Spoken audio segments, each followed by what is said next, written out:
If you're a generalist who feels behind because you still haven't found your path, read Range by David Epstein. And I think almost everyone should read it, especially people whose identity and income are tied to expertise, because we live in a culture that worships specialization. Pick one thing early, master it fast, stay in your lane, niche down. And if you don't have your entire life figured out by 25, society makes you feel like you're already behind. But what if the people who seem late are not actually late? What if trying many things is not confusion but preparation? What if your scattered interests are not a weakness but a hidden advantage in a complex world? That's the core idea behind Range. And honestly, this book changed the way I look at ambition, careers, success, and even identity. For a long time, I felt insecure about being a generalist.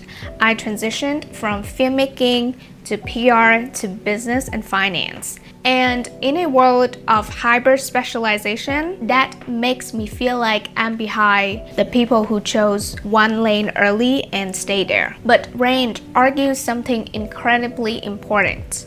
In most real-world environments, the people who win long-term aren't always the ones who specialized the earliest. Very often, they are the people who explored broadly first. The book opens with comparison between Tiger Woods and Roger Federer. Tiger Woods became the global symbol of early specialization. His father basically put a golf club in his hands before he could even speak. He trained obsessively from the age of 2, and the media turned his story into a blueprint. Start early, specialize early, become elite. Then there's Roger Federer. Before focusing on tennis, Federer tried wrestling, basketball, skiing, swimming, handball, badminton, all kinds of sports. He didn't specialize seriously until his teenage years. And David Epstein is not saying Tiger Woods is wrong. He's saying people misunderstood the conditions that made Tiger successful. Tiger's path works extremely well in what Epstein calls a kite environment. A kite environment is a world with clear rules, stable patterns, immediate feedback like chess or golf. The rules don't suddenly change every 6 months. You can train the exact same patterns repeatedly for years. But most of us do not live in kite environments. We live in what Epstein calls wicked environments. Wicked environment is an environment with unpredictable, ever-changing settings, where rules are unclear, patterns don't repeat, and feedback is often delayed or misleading. Business is wicked. Technology is wicked. Creative industries are wicked. Media is wicked. Entrepreneurship is wicked. Even modern careers themselves are wicked. The rules constantly change, the feedback is delayed, the market evolves faster than expertise, and Epstein pointed out that in wicked environments, hyper-specialization can actually create intellectual blindness. If all you know is one framework, one industry, one lanes, one tool, eventually your thinking becomes trapped inside that system. You become extremely optimized for a world that may no longer exist 5 years from now. And honestly, we're already seeing this happen in real time with AI. The people struggling the most are often the people whose entire identity is built around one rigid skill set. Meanwhile, the people adapting fastest are usually the ones who learn quickly, connect ideas, communicate well, transfer knowledge between fields. In other words, people with range. In reality, many elite musicians, athletes, scientists, and creators didn't specialize immediately.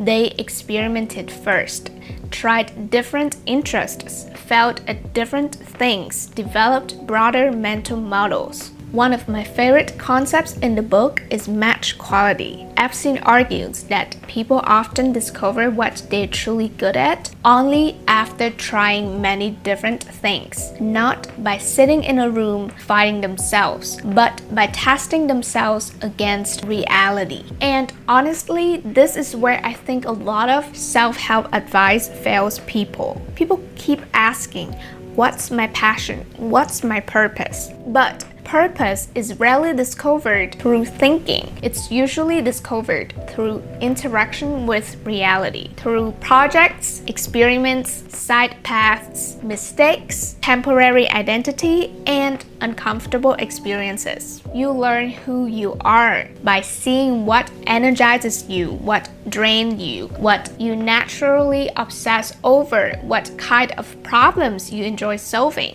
You don't discover yourself in isolation. You discover yourself through experimentation. And I think that's incredibly freeing, especially for people who feel behind, because maybe you're not behind, maybe you're still in your sampling period.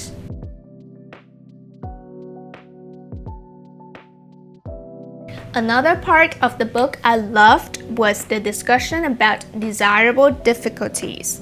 The term means one has to figure things out where learning is challenging and even frustrating. Modern culture is obsessed with speed. Learn faster, grow faster, monetize faster, optimize faster. But Epstein explains that struggling during learning is often a good sign. People who learn more slowly at first often retain knowledge better long term because the struggle forces deeper understanding of the problem, and this mirrors real life. Some people look successful early because they optimized for short-term performance, but years later they plateau because their foundation is too narrow. Meanwhile, the people who explored broadly often look slower in the beginning but become extraordinarily adaptable later. And adaptability is becoming one of the most valuable skills of this century.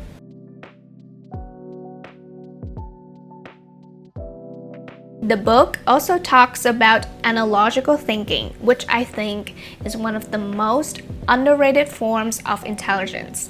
It's the ability to take an idea from one field and apply it to another. This is literally how innovation happens. One of the most powerful stories in the book comes from a platform called Innocentive. Companies would post difficult scientific problems their own experts couldn't solve, and surprisingly, many solutions came from outsiders, not top specialists in that exact field, but people from completely different industries applying different thinking models. A plumber solving a chemistry problem, a physicist solving a biology issue. How did this happen? Because experts often become trapped inside their own assumptions. And this is something I think about a lot in modern professional culture. We glorify expertise so much that people become afraid to think outside their assigned identity. I'm not qualified, that's not my field, I don't have credentials. But sometimes the outsider sees possibilities the insider cannot see anymore. Not because they are smarter, but because they are less trapped by convention.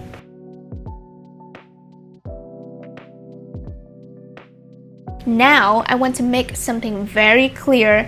This book is not anti-specialization. That's an important nuance. You still need depth, competence, and mastery. But the book argues that range and exploration are not the enemies of mastery. In many cases, they are what make mastery more intelligent, adaptable, and sustainable, especially in a rapidly changing world. And I think this message matters deeply right now because social media creates this pressure to become a perfectly optimized identity as quickly as possible. Choose your niche, choose your aesthetic, choose your expertise, build your brand, monetize immediately. But real life is rarely that linear.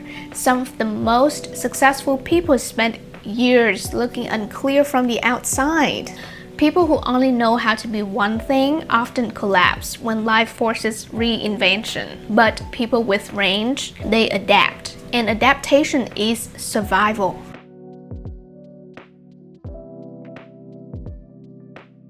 One of the final ideas in the book that really stayed with me is the concept of the deliberate amateur. Deliberate amateur describes a mindset where you intentionally step outside your primary area of expertise to learn something new, allowing you to bring fresh, interdisciplinary perspective to your core work. And honestly, I think modern hustle culture has made people forget the value of curiosity without immediate monetization. Not every interest needs to become a business. Sometimes learning broadly is what eventually allows you to build something extraordinary. So if you feel behind because your life path isn't perfectly linear, if you've tried many things, if you feel too multidimensional for modern career culture, maybe you're measuring yourself with the wrong framework. Because in a complex world, range is not weakness, it's leverage. And maybe the goal isn't to become the most optimized machine in one tiny lane. Maybe the goal is to become adaptable enough to build a life that can survive change. Thank you for watching. If this resonated with you, comment your thoughts below. I would genuinely love to know, do you think modern society overvalues specialization? And if you enjoyed this kind of deep dive content around mindset and work, subscribe. I'll see you in the next one.